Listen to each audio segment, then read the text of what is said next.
Hi అండి, అందరికీ నమస్కారం. Welcome back to my channel. ఈరోజు వీడియోలో కారం బొరుగులను స్పైసీగా టేస్టీగా ఎలా తయారు చేసుకోవాలో ఈ వీడియోలో నేను మీకు చేసి చూపించబోతున్నాను. ముందుగా కారం బొరుగులు తయారు చేసుకోవడానికి స్టవ్ మీద బాండీ పెట్టుకుని అందులో 3 స్పూన్ల దాకా నూనె పోసుకోవాలి. నూనె హీట్ అయిన తర్వాత చిన్న కప్పు దాకా వేరుశనగ గుళ్ళు వేసుకుని వేగించుకోవాలి. మంటను మీడియం ఫ్లేమ్లో పెట్టుకుని ఇలా వేరుశనగ గుళ్ళు క్రిస్పీగా వేగే వరకు వేగించుకుని ఇప్పుడు వీటిని బౌల్లోకి తీసుకుందాం.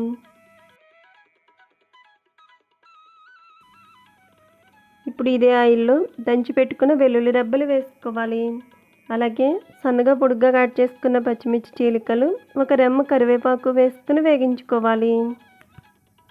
2 నిమిషాలు వేగిన తర్వాత ఇప్పుడు స్టవ్ ఆఫ్ చేసుకుని ఇందులో 1/2 టీ స్పూన్ పసుపు వేసుకోవాలి. అలాగే టేస్ట్కి సరిపడా సాల్ట్ వేసుకోవాలి.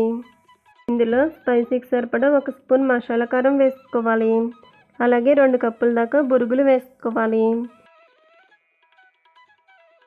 ముందుగా వేగించి పెట్టుకున్న వేరుశనగ గుళ్ళు కూడా వేసుకుని ఇవి అన్నీ కూడా బాగా కలిసేటట్టు కలుపుకుని ఇప్పుడు సర్వింగ్ బౌల్లోకి తీసుకుందాం.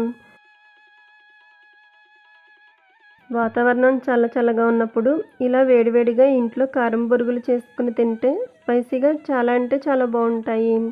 సో ఫ్రెండ్స్, ఈ వీడియో నచ్చితే లైక్ చేయండి. అలాగే మీ ఫ్రెండ్స్ అండ్ రిలేటివ్స్కు షేర్ చేయండి. Thank you for watching video friends.